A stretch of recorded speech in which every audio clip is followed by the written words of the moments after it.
오늘 하나님께서 우리에게 주시는 말씀은 창세기 27장 34절에서 46절 말씀입니다. 함께 봉독하시겠습니다. 에서가 그의 아버지의 말을 듣고 소리질러 슬피 울며 아버지에게 이르되 내 아버지여 내게 축복하소서. 내게도 그리하소서. 이삭이 이르되 내 아우가 와서 속여 내 복을 빼앗았도다. 에서가 이르되 그의 이름을 야곱이라 함이 합당하지 아니하나이까. 그가 나를 속임이 이번이 두 번째니이다. 전에는 나의 장자의 명분을 빼앗고 이제는 내 복을 빼앗았나이다. 또 이르되 아버지께서 나를 위하여 빌 복을 남기지 아니하셨나이까. 이삭이 에서에게 대답하여 이르되 내가 그를 너의 주로 세우고 그의 모든 형제를 내가 그에게 종으로 주었으며 곡식과 포도주를 그에게 주었으니 내 아들아 내가 내게 무엇을 할 수 있으랴. 에서가 아버지에게 이르되 내 아버지여 아버지가 빌 복이 이 하나뿐이리이까.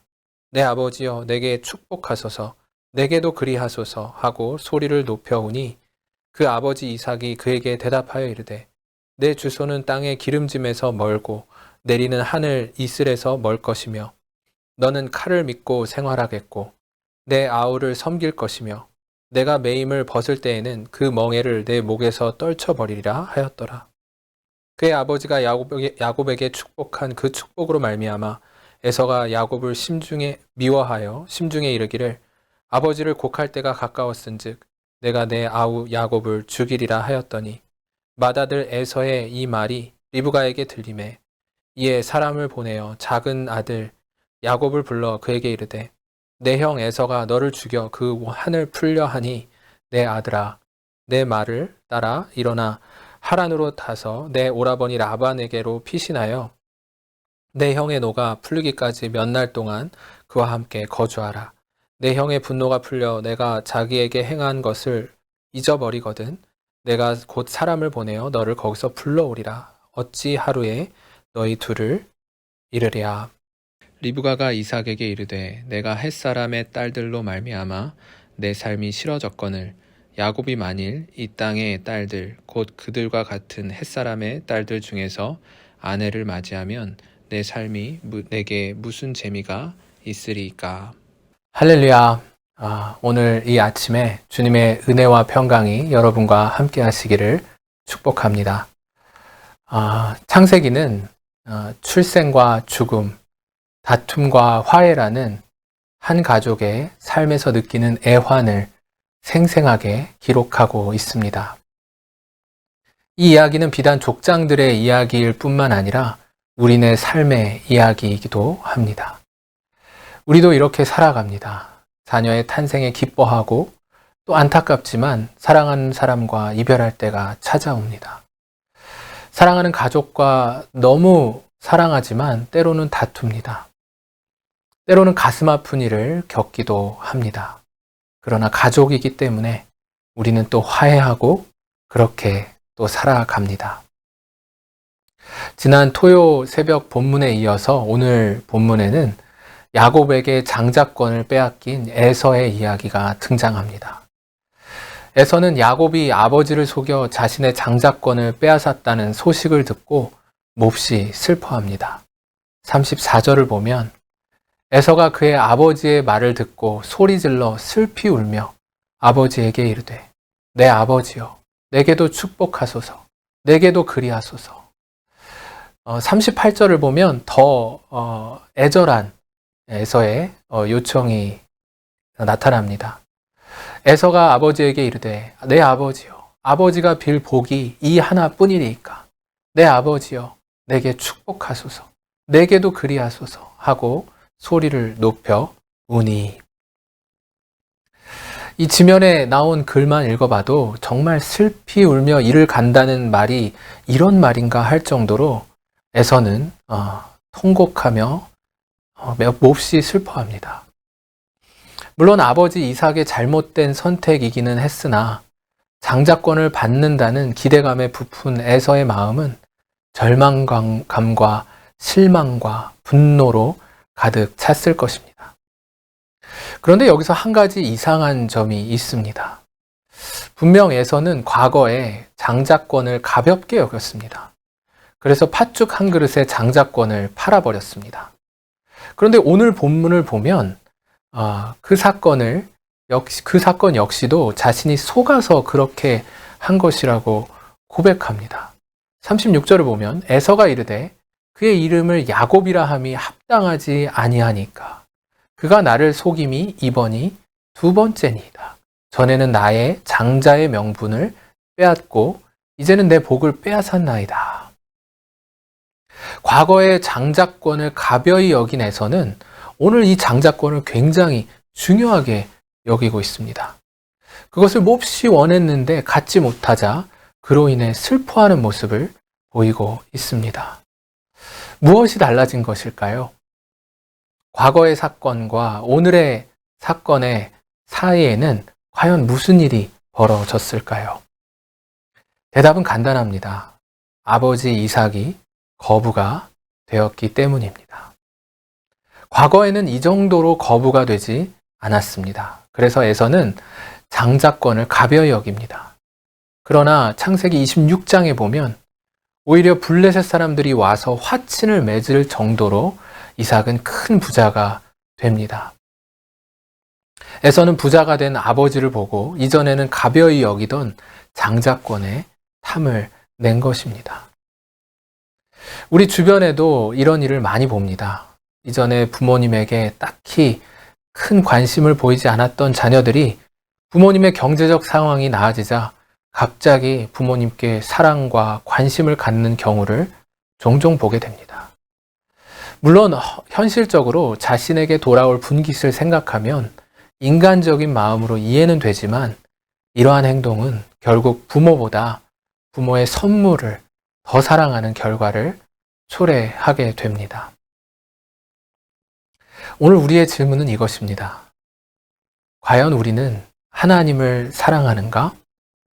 아니면 하나님께서 주시는 선물을 사랑하는가 하는 것입니다.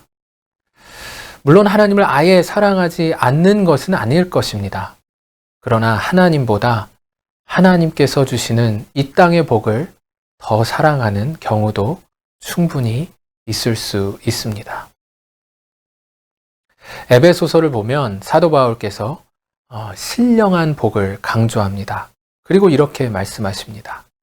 찬송하리로다 하나님 곧 우리 주 예수 그리스도의 아버지께서 그리스도 안에서 하늘에 속한 모든 신령한 복을 우리에게 주시되 곧 창세전에 그리스도 안에서 우리를 택하사 우리로 사랑 안에서 그 앞에 거룩하고 흠이 없게 하시려고 그 기쁘신 뜻대로 우리를 예정하사 예수 그리스도로 말미암아 자기의 아들들이 되게 하셨다.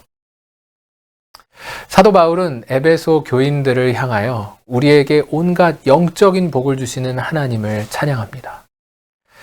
그러나 때로는 이 영적인 복이 와닿지 않습니다. 물론 우리가 구원을 이미 받았다고 단정하고 그것을 당연한 것이라고 여겨서 그런 것일 수도 있습니다. 영어 표현으로는 take it for granted 라는 말처럼 이미 주어진 것이라고 당연하다고 생각하기 때문에 그런 것일 수도 있습니다. 그러나 유진 피터슨 목사님은 그 이유에 대해서 우리가 신령한 복을 갈구하지 않는 이유에 대해서 이렇게 말씀하십니다. 우리의 집중력은 매우 짧다. 하나님을 속에 받자마자 곧 하나님에 대한 흥미를 잃어버리고 자신에게 몰두한다. 자아는 확장되고 영혼은 위축된다. 우리의 감정과 느낌, 건강과 직장, 친구와 가족이 중심 무대로 치고 들어온다. 물론 하나님을 짐 싸서 보내버리거나 벽장에 가두거나 성경에 가둬버리는 것은 아니다. 그러나 하나님을 주변부로 밀어놓는다. 급할 때 도와달라고 부를 수 있는 정도의 거리에 더 이상 답이 없는 상황에 처할 때 자문을 구할 수 있는 정도의 거리에 편리하게 둔다. 너무나 와닿는 글입니다. 우리는 하나님을 믿는다고 하지만 하나님을 우리 삶의 중심부가 아닌 주변부로 밀어내버리는 경우가 종종 있습니다. 하나님이 내 삶의 주인이 되신다고 고백하지만 성령님의 음성보다 내 마음의 소리에 귀를 기울일 때가 너무나 많이 있습니다. 우리의 집중력은 너무 짧습니다. 우리는 하나님께 집중한다고 하지만 어찌 보면 우리는 항상 세상과 하나님 사이에서 멀티태스킹을 하고 있는지도 모르겠습니다. 여러분이 그토록 바라고 원하고 갈망하는 것은 무엇입니까? 그것이 만약 하나님이 아니라면 우리는 언제든지 에서와 같이 슬퍼하며 하나님을 원망하고 이웃에게 분노할 수 있습니다. 어찌 보면 자신이 그토록 바라던 장자의 축복, 부와 명예를 잃고 슬피 울며 이를 가는 에서의 모습이 우리가 하나님을 잊어버리면 우리의 모습이 될 수도 있는 것입니다. 오늘 하루 가운데 거룩한 갈망을 가지시는 여러분 되시기를 주님의 이름으로 축원합니다. 하나님께 온전히 집중하시는 여러분 되시기를 축복합니다. 하나님만을 사랑하시는 여러분 되시기를 축원합니다. 창세기 15장을 보면 롯을 구한 연합군과의 전쟁에서 아브라함은 아무런 보상을 받지 못합니다. 그런데 바로 다음에 이어서 15장 1절을 보면 하나님께서 친히 자신이 아브라함의 지극히 큰 상급이라고 말씀하십니다. 우리의 상급은 하나님께서 주시는 선물보다 하나님 자신이심을 믿으시기 바랍니다. 시편 기자는 시편 16편에서 내가 여호와께 아뢰되 주는 나의 주님이시오니 주밖에는 나의 복이 없다 하였나이다. 또 5절을 보면 여호와는 나의 산업과 나의 잔의 소득이시니 나의 분깃을 지키시나이다.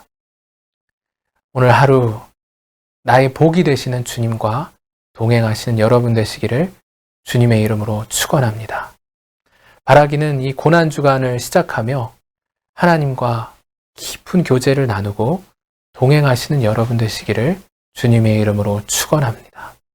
과연 나는 하나님과 하나님께서 주시는 복 가운데 어떤 것에 더 집중하고 있는지를 깊이 생각하시는 여러분 되시기를 주님의 이름으로 축원합니다. 기도하시겠습니다. 사랑의 하나님 아버지 감사합니다. 하나님께서 우리를 사랑하셔서 우리에게 온갖 신령한 복을 주셨는데 우리는 그 영적인 복을 깨닫지 못하고 이 세상의 복을 갈구할 때가 많이 있습니다. 사랑의 하나님 아버지, 우리가 영적으로 깨어 기도하며 영적 집중력을 모아 이 고난주간 가운데 하나님만을 사랑할 수 있도록 인도하여 주시옵소서. 나의 복이 하나님이라는 시편 기자의 복 말씀처럼 우리가 하나님께 집중하는 고난주간 되게 도와주시옵소서. 예수님의 이름으로 기도드렸습니다. 아멘. 오늘 말씀을 통해 깨달은 믿음의 여정을 걷게 하시고 그 삶을 통해 하나님을 더 깊이 경험하는 하루가 되게 해달라고 기도해 주시기 바랍니다.